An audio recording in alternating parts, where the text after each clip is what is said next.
Without further ado, please give a big round of applause and welcome Byron to the stage. Thank you very much. Awesome. Thank you very much, Georgia. So I'm going to be talking about one of the case studies that we did at Deliveroo, so scaling paid search using a lot of automation. So I hope you enjoy a lot of nerdy paid search topics. So firstly, it's great to be here. It's my first time in Sheffield. Lovely to be here, although the weather isn't great for my visit.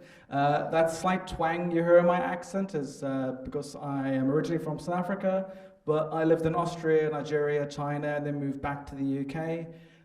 In my last role, I was the head of search engine marketing at Deliveroo, which is largely this case study is built around. And on March 16th, 2020, I launched my agency, WeDiscover, which is a paid search and marketing tech agency. A great time to launch an agency because that was a week before the first lockdown, so it was a very interesting time. And in my spare time, I have two lovely daughters who are 4 and 2 years old, and they keep me very, very, very busy. So in terms of what we're going to be covering today, so first, quick intro into Deliveroo. Hopefully most people are aware of what they do and how they do it. We'll be talking about paid search automation, what we wanted to do at Deliveroo and how we did it. The results, so after 18 months of running this, what we got at the end of it. A little bit around like building a culture around solving complicated problems, and then some of the key learnings that we took out of the project that we kind of carry on to some of the projects that we do at WeDiscover.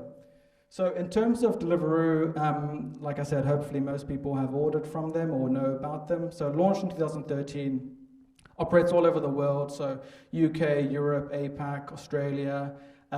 Over 500 individual cities, 100,000 of individual restaurants. That's growing tremendously every day, every week, and is still growing tremendously fast. I think when I was there, the company was valued around 2 billion, was still growing 70 or 80% year on year. So it was a big base and growing even quicker, and that's continuing today. And operates as a 3-sided marketplace, which is extremely complicated and logistically a nightmare of a business to run, because you got essentially 3 parties have to interact in every kind of order. So you got a rider, you got a restaurant, and you got a user. And this is where everything gets really, really complicated. So if you are in the performance marketing world for a food delivery app, you need to start thinking about who you want to serve your ads to, how can they order from you, and if you target the entire country, you're probably going to waste 70% of your budget. At the time where I was working at Deliveroo, we had something like a 32% penetration into the UK, which meant if we just targeted the whole country, 70% of our ad would be wasted. And if we go back to kind of first principles around where the user is, where the restaurant is, and where the rider is, all of these interactions happen around 2 kilometers from where a restaurant actually is. So hyper local, I don't like using that word, but it's very hyper local. Everything is literally streets, neighborhoods, and that's how everything gets tied together. And when I first joined Deliveroo, this was a real problem, because how do you kind of scale efficiently if you don't know how or where to target your customers? So when I joined, let me give you a little bit of background of what we wanted to achieve. So I joined early 2018, and my role really was to come in and marry up paid search and build some sort of automation of how do we manage this at scale. And you know, we were onboarding, like I said, hundreds of restaurants every week, every day, operating into new neighborhoods, moving into new cities, new countries, etc. It's basically a lot of complication going on in the background. If you imagine that sort of scale, it's not feasible that an account manager is going to email you saying, oh, we've just launched this new restaurant, can you please create a campaign for it?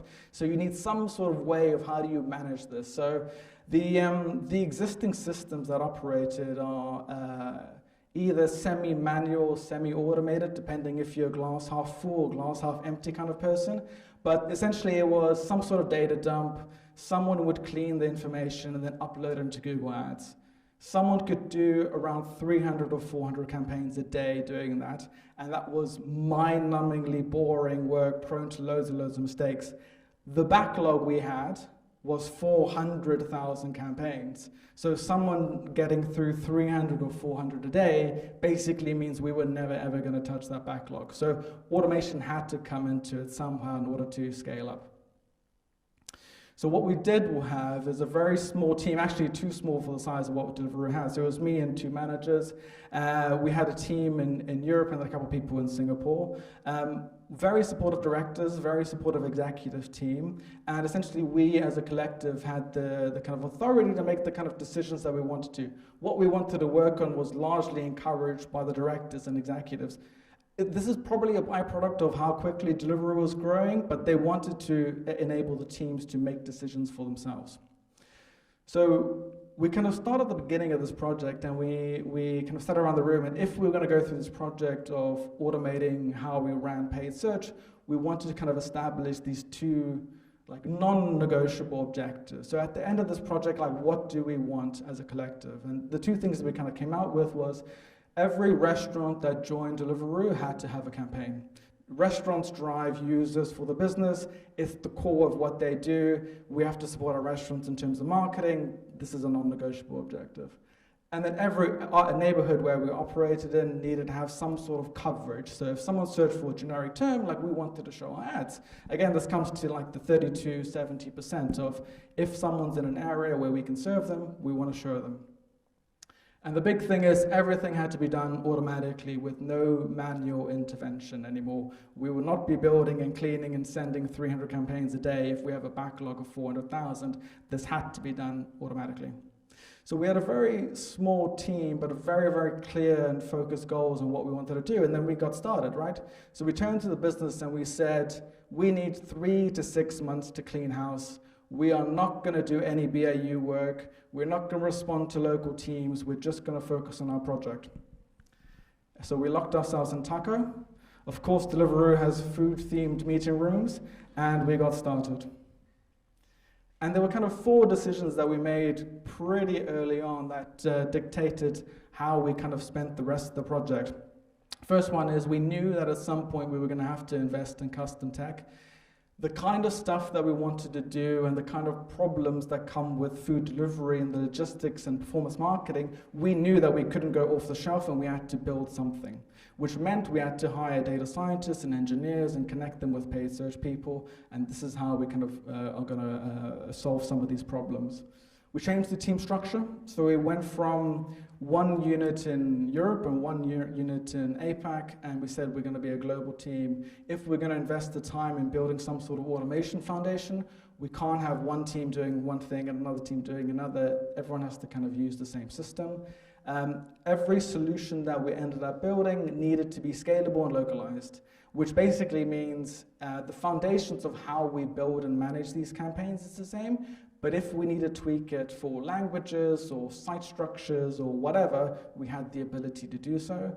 And the last one was the biggest one, which is no manual changes in any account ever. And this is really the biggest change for the existing team, because every PPC manager, paid search manager, is used to going into account, making some sort of changes, and that's how they optimize accounts. This was a mindset change for everybody on the team, where we will not go into any campaign and change anything. What we will do is think about why does that problem exist within that account, and how can we create rules and systems that solve it for this problem, but also solve it for every other instance in every other country where this could potentially come up. And so that was the big thing for the team to get their head around, and that kind of largely defined how we think about problems now at WeDiscover as well. So in terms of the foundations for what we did with the project, when we started, we knew kind of how audacious it was to turn to the business and say, we're not doing our jobs for the next 3 or 6 months because we're going to focus on this project. We knew that the first thing that we delivered had to be meaningful. If you turn around and say to the business, we're not going to do what we normally are doing, they're going to expect something big. So we wanted a meaningful project that we could deliver, and we wanted to know that we could actually do it. Because when we started on this project, there were some things we knew we could do, and there were some things we had no idea how we were going to solve them. So these were the kind of 2 things that we wanted to do in terms of how we got started. And that kind of led us to restaurants. It was the obvious place to begin because it's the main driver of Deliveroo. we had all the information we needed about them. We knew we could create systems, templates, et cetera, to get this built. So very first thing we did was build a data feed. In this data feed, we included every single possible piece of information that we had about a restaurant. So I think we included around 30 pieces in this massive data file. So restaurant name, location, city, neighborhood name, is it exclusive, is it not, what kind of customer reviews does it get, et cetera, so 30 different points. We included way more things than we even could possibly need, because when you start building data feeds and you build an automation off the back of it, the one thing you don't want to do is then go back and make changes, because you don't know the kind of downstream consequences of some of those changes. So once we had that, so we built the feed. That was relatively quick to do. We then went on to building templates. And templates are essentially, you're taking a bunch of information from the feed, you're plugging it in a way that you can then send this information to Google and create this campaign this way, create the ad groups this way, the keywords, the negative keywords, the ads, et cetera. And you'll see some of the red fields. Those are some of the variables that we take from the data feed. Everything else is standardized. This takes a very long time, because when you start working with variable information, you need to have backups, and backups of backups, because you could have a restaurant name that's 30 characters long, or you could have a restaurant name that's 1 character long. Whatever it is, you need to have safety procedures in place for this. So we did this. This took the longest time, because for every headline, you need 4 backups. For every headline 2, the same thing. For every description, for every site link, et cetera. So we did this for every language. We did this for every country. It took about, I think, 8 or 9 weeks to get through everything, but not necessarily very difficult. So feed, relatively easy to put together. Template, relatively easy together, just very long to do so.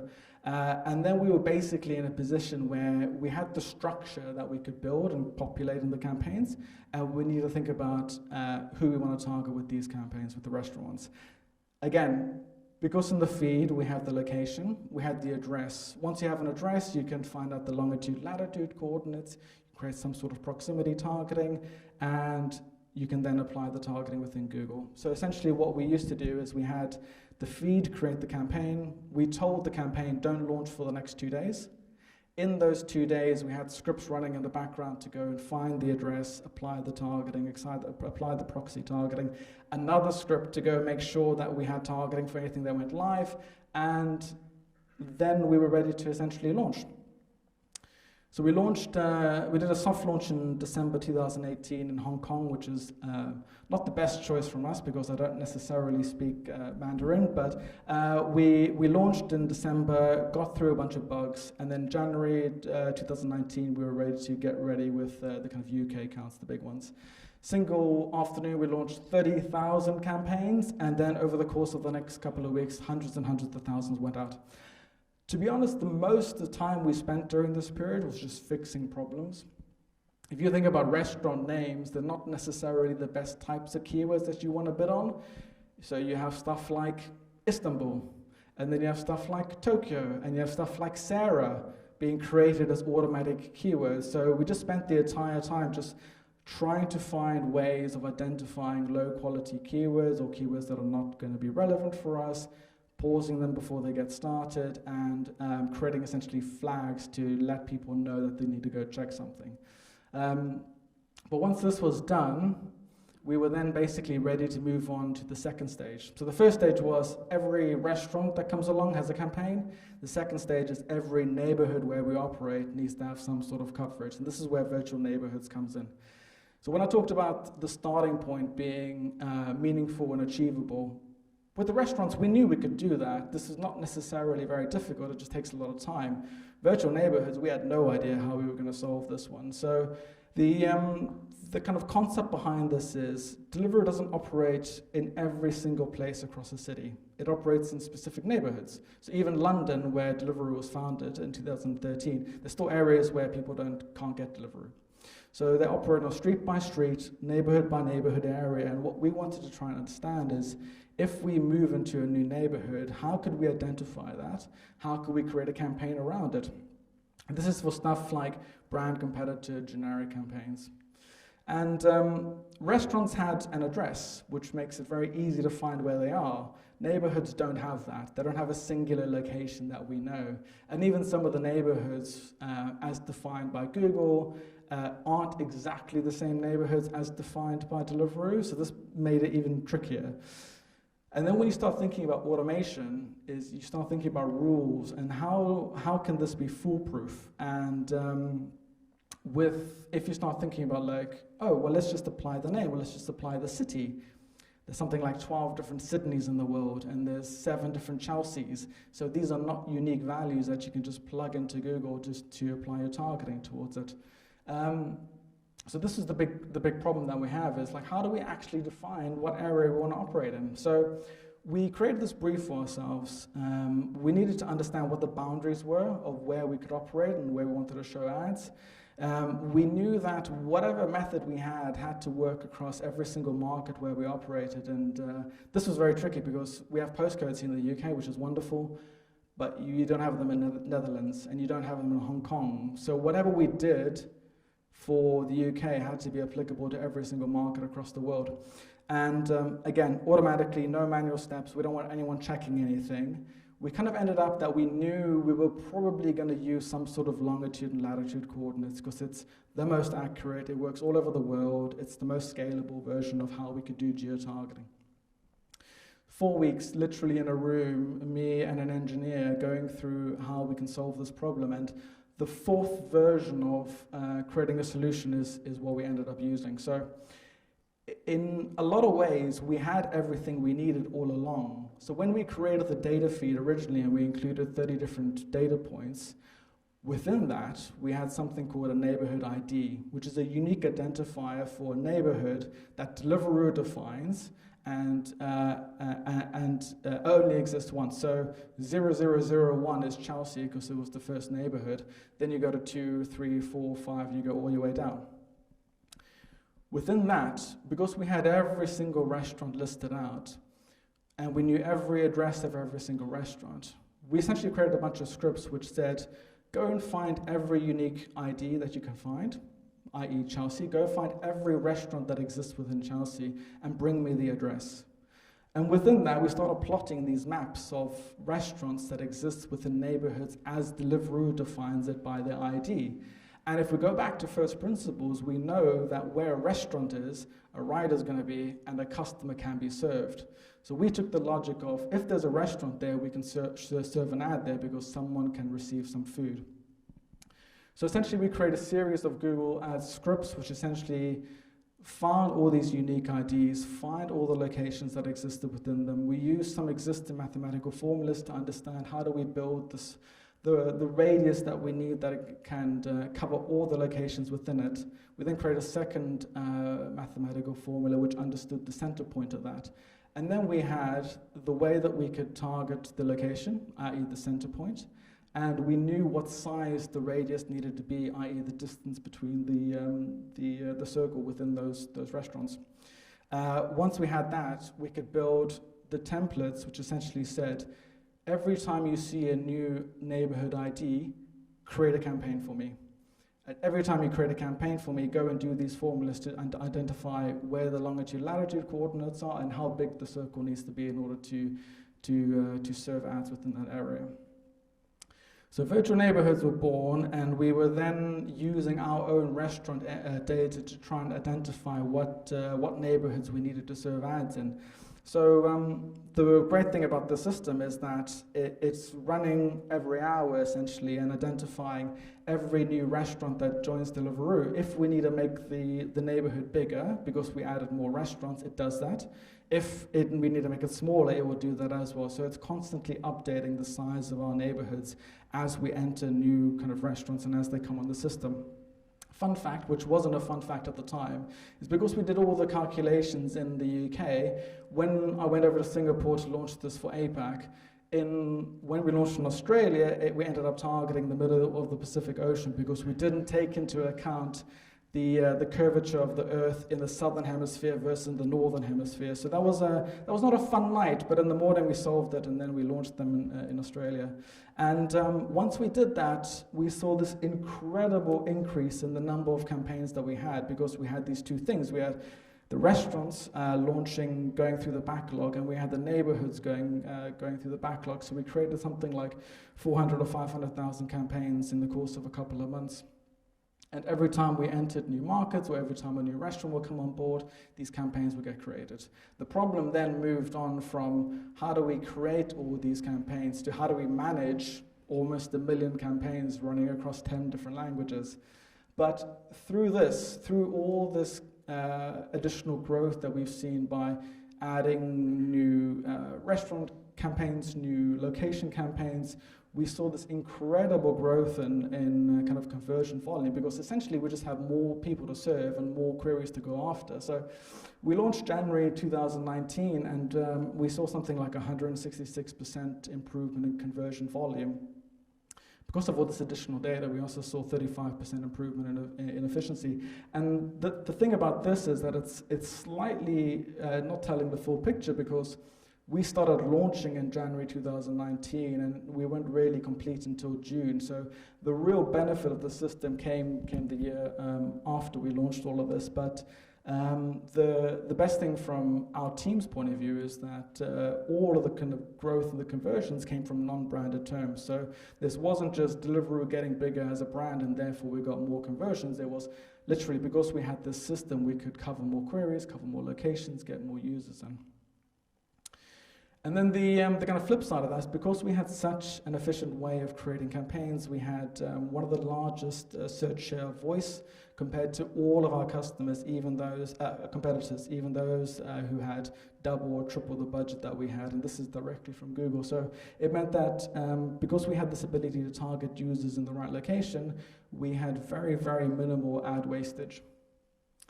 So then in terms of some of the stuff we learned around, like how do we solve some of these complicated problems as they come up, this is a couple kind of quick points on some of the stuff that we learned. Number one, the kind of non-negotiables that start at the beginning, the very clear goals. The secondary goal that we had in terms of every location needed to have some sort of, every location that we launched needed to have coverage. That would have been very easy to not do in that period of 4 weeks of trying to solve some sort of problem. We could have carried some sort of like proxy result where it would feed someone some information, that person would then double check everything and then upload. It would have been very easy to do that, but because we had these non-negotiables and we told the business this is what we're going to deliver, we had to kind of stick with it and find out some sort of answer to that.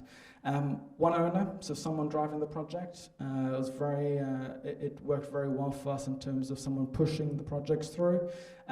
Small dedicated teams, still a big fan of this, and giving them basically the authority to make decisions because they're the closest to the problem. Deliveroo was very good at this. They gave us, we basically had the authority to take the project in any kind of decision, any kind of point of view that we wanted. Breaking the projects into phases worked really well. So phase 1, restaurants. Phase 2, squashing the bugs of the restaurants. Phase 3, virtual neighborhoods, etc., etc. Momentum was hugely powerful for us.